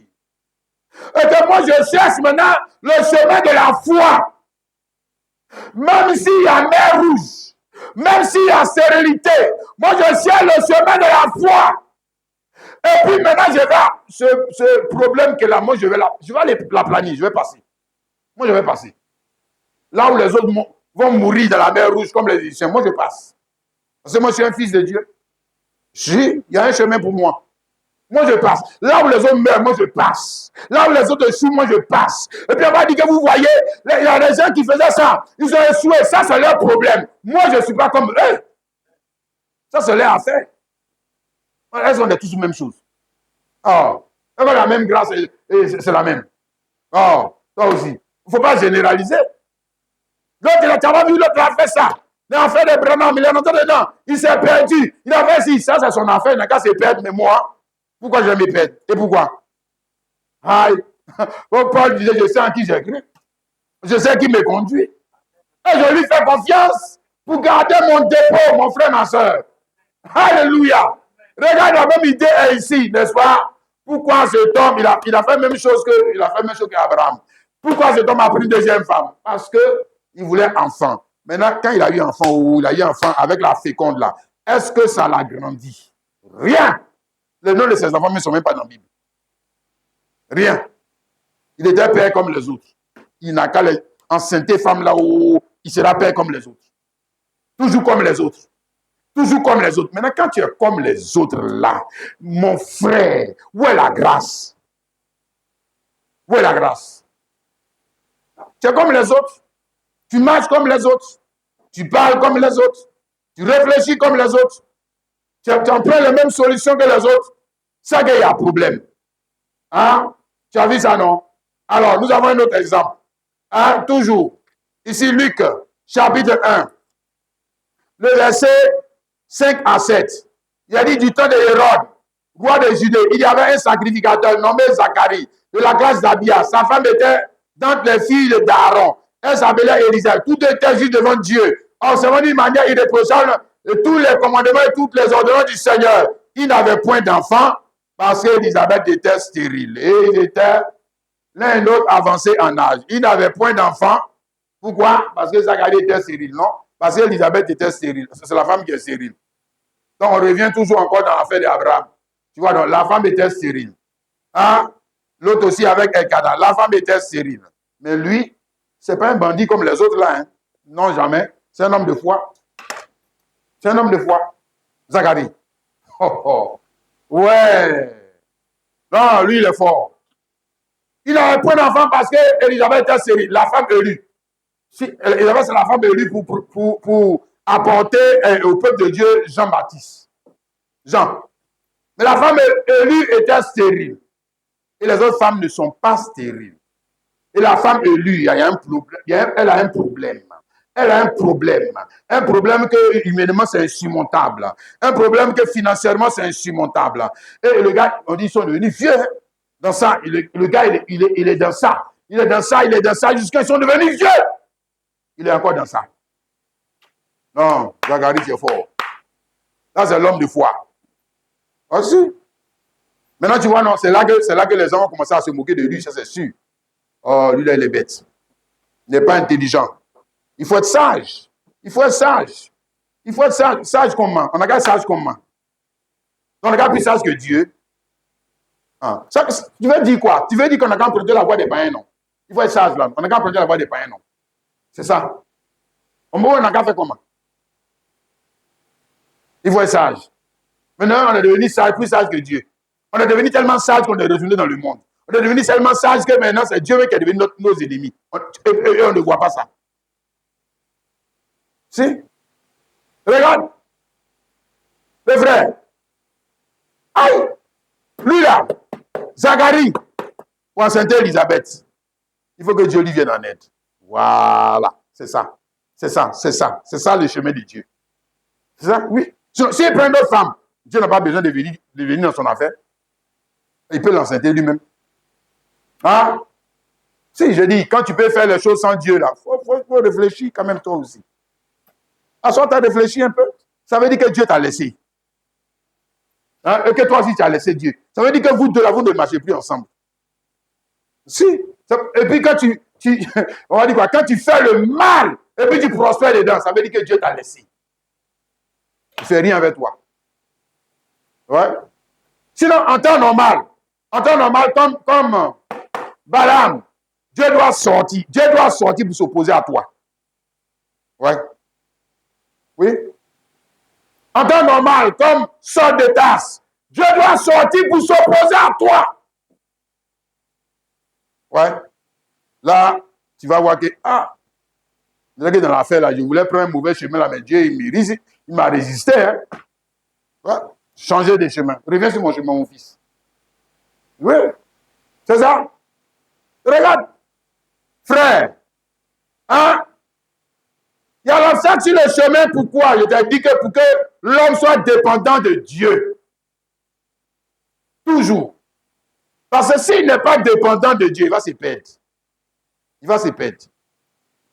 C'est qu'il y a un problème. Hein? Comment il va avoir le fruit de l'esprit? Ah, s'il peut se marier, il peut enfanter, mais des bandits. S'il peut travailler. Mais la chose qu'il va mettre au monde là, lui-même va regretter. Il va regretter. Il ne va pas aimer le fruit qui va sortir de ça. Lui-même ne va pas aimer. Hein, ça va le rendre malheureux. Ça va toujours le rendre triste. Hein? Parce que ça sera suivi de chagrin. Si Zacharie et Élisabeth ont connu, ils ont vécu dans ça. Jusqu'à maintenant, Jean-Baptiste est venu. On dit quoi? Jean-Baptiste, il sera un sujet de joie. Même pour le Père, mais c'est un sujet de joie. C'est le prophète de Dieu. Hein? Il était une bénédiction pour l'Église. Hein? Il était un sujet de prospérité pour l'Église. Hein? L'enfant, c'est l'enfant de qui? Il a volé là-bas. C'est l'enfant de qui? Il a fait ci. Est-ce que le père du fou, est-ce qu'il peut se réjouir? Est-ce qu'il peut se réjouir? Mais il a un enfant. Il est fou. Mais tout le temps, qui a cassé la chose de l'homme là-bas? On dit que c'est lui. Hein? Le chemin de Dieu, c'est un chemin qui est particulier, c'est un chemin qui est bizarre, c'est un chemin qui est incompris. C'est un chemin, vraiment, si tu ne veux pas attention, tu vas dire que c'est le diable. Non, c'est Dieu. C'est Dieu. Alléluia. Pourquoi? Parce que le chemin a ses caractéristiques qui étaient montrées. Une des caractéristiques, c'est que quoi? Si ce chemin-là, il y aura un blocage qui va faire que tu vas dépendre de Dieu. Tu vas tourner ton cœur vers lui. Tu vas tourner ton cœur vers lui. Tu vas le chercher. Hein? As-tu vu cela, mon frère, ma soeur? Amen. Surtout quand il s'agit pour vous et moi de porter le fruit de l'esprit. Jean 15, le verset 8. Si vous portez beaucoup de fruits, c'est ainsi que mon Père sera glorifié et vous serez mes disciples. Voilà notre obligation aujourd'hui. Hein? Le fruit. À partir de quelle sémence? La sémence de Dieu. Si nous sommes élus, la femme élue, pour porter le fruit de la sémence de Dieu. Comme Élisabeth était élue pour porter le fruit de la sémence de Zacharie. Comme Anne était élue pour porter le fruit de la sémence de Elkana. Comme cette femme-là, Sarah, était élue pour porter le fruit de la sémence de Abraham. Afin de faire de Abraham le père de la foi. Maintenant, on te révèle la vérité. Tous ces différentes ombres, même Israël, on a appris, il devait rentrer dans le pays là. C'était pour faire quoi? Vous allez porter le fruit du pays. Il ne peut pas adorer Dieu sans le fruit du pays. C'est pour ça qu'on les a pris là pour les envoyer de l'autre côté. C'était toujours fruit. Oui, c'était toujours fruit. Bon, maintenant, on t'a même, je suis venu avec les femmes pour te montrer la même idée continuait. Et tu as vu que même quand on vient avec les femmes, il y a toujours deux chemins. Toujours. Toujours. Deux chemins. C'est ça? Hein, le vrai. Bon, maintenant, toi, on t'a appelé, on dit quoi? Chrétien. Hein? Si vous portez beaucoup de fruits, c'est ainsi que le Père, celui que vous avez rendu Père. Père, ça veut dire qu'il a enfant. Bon, maintenant, qui va mettre les enfants au monde? Mais c'est sa femme. Vous là, c'est sa femme. C'est la femme élue. Hein? C'est le fruit de quelle sémence? C'est le fruit de quelle sémence? C'est le fruit de la sémence qui met la femme élue en travail. C'est quel est ce fruit? C'est pas l'argent. On va dire seulement l'argent. C'est pas cacao. Non. La sémence originelle. La sémence de laquelle sont sorties toutes les autres sémences. Tu la connais pas? Ouais. C'est-à-dire que toi, on t'a élu, on t'a mis à part. Les autres, là, c'est des cultivateurs de maïs, etc., de l'argent. Et puis l'argent, a fait de quoi? Des prostituées, des voleurs. Si tu adores ça, tu vas devenir quoi? Si tu adores ça, tu vas devenir quoi? Tu vas devenir un homme gentil. Tu adores l'argent, tu vas devenir quoi? Ah, et toi aussi. On a vu ça le dimanche dernier, n'aimez pas le monde. Il y a ceux qui sont dans le monde. Pourquoi? Parce que si tu aimes le monde, les ceux qui sont dans le monde, tu vas devenir quoi? Un voyou. Tu vas devenir un voyou. Tu vas devenir une prostituée. Tu vas devenir un brigand. Tu vas devenir un hypocrite. La sémence de ce monde ne produit pas des justes. Jamais. Jamais. Jamais de la vie. Ne produit pas des héros, du moins des héros aux yeux de Dieu. Hein, la sémence de ce monde produit des héros selon le monde, des bandits, des voleurs. Que le monde glorifie. C'est de quoi? Des vauriens. Vauriens. Nullards. Pour Dieu, c'est pas ça des héros. Hein? Voilà. Maintenant, toi, femme, église, serviteur de Dieu, servant de Dieu, on t'a appelé pour faire quoi? Porter le fruit que Ève n'a pas pu porter. Parce que c'est pas eux, ils sont pas élus pour ça. Mais toi, tu es élu pour porter le fruit de quelle semence? La parole de Dieu. Or ça, tu peux pas porter ce fruit sans Dieu. C'est pas possible. Ça, c'est pas possible. On a vu le type. Tu peux pas. Pourquoi? Parce qu'en nous-mêmes, il y a comme une stérilité. Notre nature même est un problème à faire pour porter le fruit de la parole. Notre nature même est déjà problématique. Il y a un problème. Hein? Aussi? Oui. Maintenant, tu vois, non, pour porter ce fruit, parce que tant que tu ne portes pas le fruit, le Père n'est pas glorifié. Maintenant, si tu veux chanter dans la chorale, si tu veux sois chanteur, si tu veux faire tout ce que tes acrobaties de faire là, Dieu lui, il appelle ça quoi? Ça lui fait vomir. C'est quoi ça? Aïe. Oh, oh. Ça, c'est amusement. Tu es en train de t'amuser? Non, c'est pas ça. D'ailleurs, quand tu vas quitter, regarde, frère, quand tu vas quitter ce monde-là, tu vas aller avec quel fruit? C'est quel fruit qui va te suivre? Les fruits de ton champ, ça va te suivre. Les fruits de tes entrailles vont te suivre. Le fruit argent, ça va te suivre. Le fruit de ton travail va te suivre. Regarde, c'est ce fruit-là. C'est lui seul qui va te suivre. Qu'est-ce que tu crois? C'est lui seul, c'est lui seul que tu vois. C'est lui seul qui rentre dans la présence de Dieu. Père, ça veut dire que le Père est glorifié avec fruit. Le glorifié les mains vides. Le glorifié avec fruit. Mais c'est le fruit de quelle sémence? Mais la sémence du Père, la sémence originelle, la sémence dans laquelle se trouve le germe de la vie éternelle. C'est pour ça que vous et moi, on a été élus. Regarde, c'est pas pour porter seulement l'argent.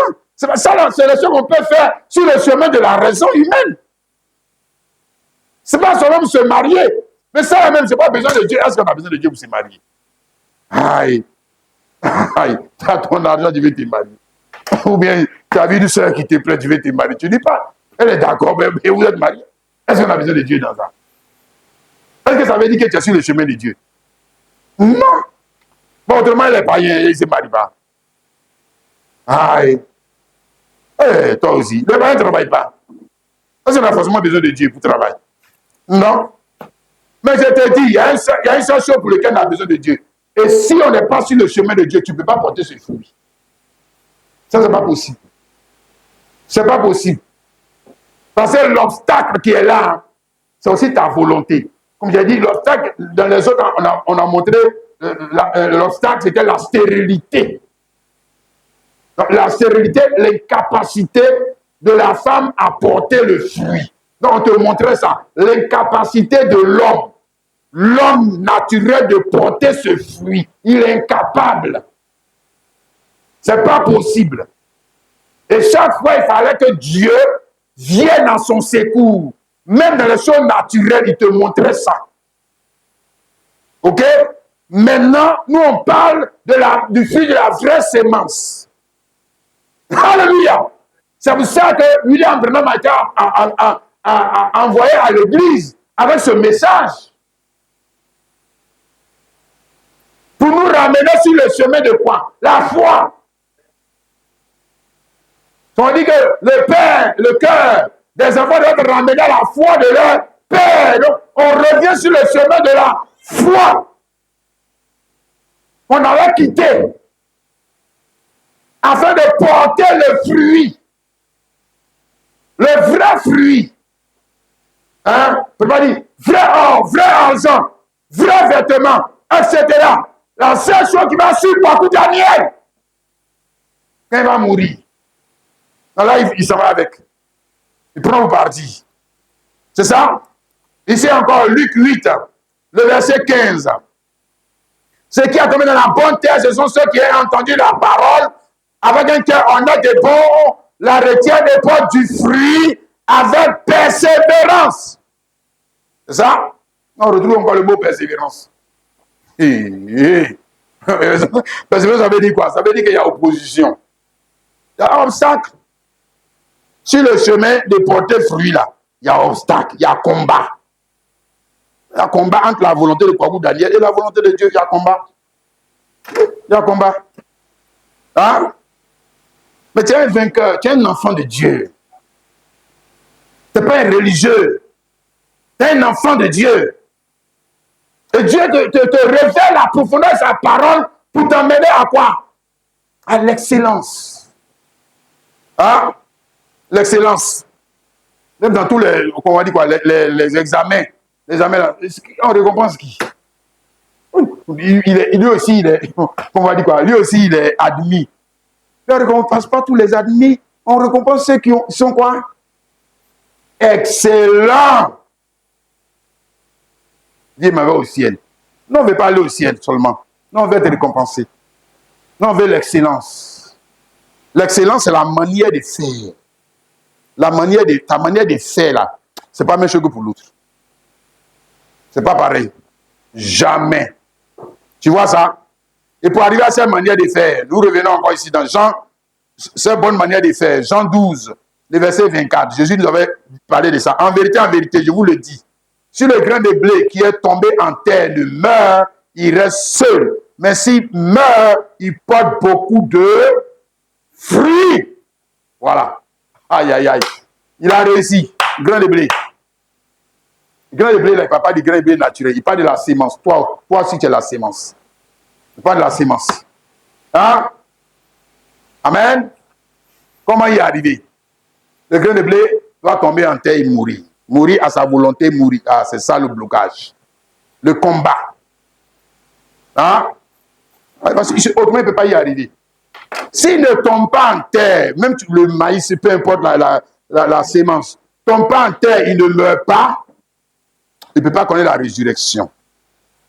Résurrection, ça veut dire avoir plus de vie. C'est ça? Si on ne ressuscite pas pour être comme on était avant. Non. Si la sémence, quand la sémence ressuscite là, elle ne revient plus, elle seule. Hein, elle revient maintenant épi de maïs. Ok? Elle revient maintenant manguier. Alors qu'au départ, c'était une sémence. Ok?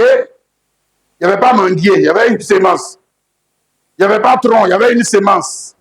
Il n'y avait pas feuille, il y avait une sémence. Or, tout cela était déjà programmé dans la sémence. Pour manifester cette vie, il faut que la sémence tombe en terre et meurt. Ouais? C'est ça? Amen? Et puis à partir de là, maintenant, la sémence, quand elle commence à pousser, orangée. Ah! Ça devient orangé. Ça devient papayé. Ah! Ça devient manguier. Avec une multitude de fruits. Ça veut dire que la vie a été multipliée. La prospérité a été multipliée. Hein? Ce qui était autrefois un est devenu maintenant, on va dire plusieurs. Plusieurs. Pourquoi? Mais parce que la sémence est passée par le chemin de Dieu. S'il y a un chemin, où y arriver? La mort et la résurrection. Or, la mort, là, c'est quoi? La mort, c'est quoi? C'est obstacle. C'est obstacle à tes projets. Ouais, si tu meurs, ton argent qui est bon, c'est pas fini. Les gens brisent ça, non? Ah, voilà. La mort, c'est obstacle. Hein? Obstacle à ton mariage. Donc, tout projet est fini. Ah! Mais c'est le chemin. Le chemin de la résurrection, on dit, de la vie abondante. De la vie glorifiée. Parce qu'en ce moment-là, aïe, aïe, aïe. En ce moment-là, les autres, on dit aussi, au lieu, on l'appelle aussi mangue. Mais toi, on t'appelle manguier. Vous n'êtes pas la même chose. Hein? Voilà. Toi-même, on peut t'appeler orange. Mais l'autre, on l'appelle oranger. Vous êtes la même chose? Non. Vous n'êtes pas au même niveau de la vie. Non. Pourquoi? Parce que toi, tu es mort puis tu es ressuscité. Toi, tu as connu la mort et la résurrection. Sur le chemin de Dieu. C'est pas facile de mourir. Bon, quand même, dans le naturel, mais quand tu mets là, nous tous, on te met là-bas puis on s'en va. Hein. C'est un chemin solitaire. Si. On te met là-bas puis on revient. C'est un chemin solitaire. C'est un chemin individuel. C'est un chemin personnel. C'est un chemin avec relation personnelle. Ce n'est pas relation de groupe. Ce n'est pas relation d'ensemble. Non, non, non, non, non. C'est relation individuelle. Alliance individuelle. Avec le Père Céleste. Manifestation d'une expérience personnelle. Hein? À partir de laquelle la semence devient manguier. Manguier. Manguier. Pour enrichir. Hein? Pour nourrir. Alléluia. Pour guérir. N'est-ce pas? Oui. À partir de là, la semence apporte plus de bénédiction. Plus de bénédiction. C'est ça. Parce qu'elle est passée par les chemins. Ce chemin de gloire. Alléluia. Que les gens sont en train de fuir. Et pourtant, c'est le chemin. Hein? De nous mentir. Nous envoyer sur un autre chemin. Non, c'est faux. Ce n'est pas le chemin. Hein? Tu vois ça, mon frère? Ah, le frère et ma soeur, que Dieu nous aide. Hein? Que Dieu nous aide. Hein? Amen. Alors, je vais m'arrêter là. Alléluia. Que le Saint-Esprit soit notre force, mes bien-aimés. Pour que nous puissions y arriver. Si nous devons y arriver. Il n'y a pas de raison qu'on ne puisse pas y arriver. Si Jésus y est arrivé, alors nous sommes censés aussi y arriver.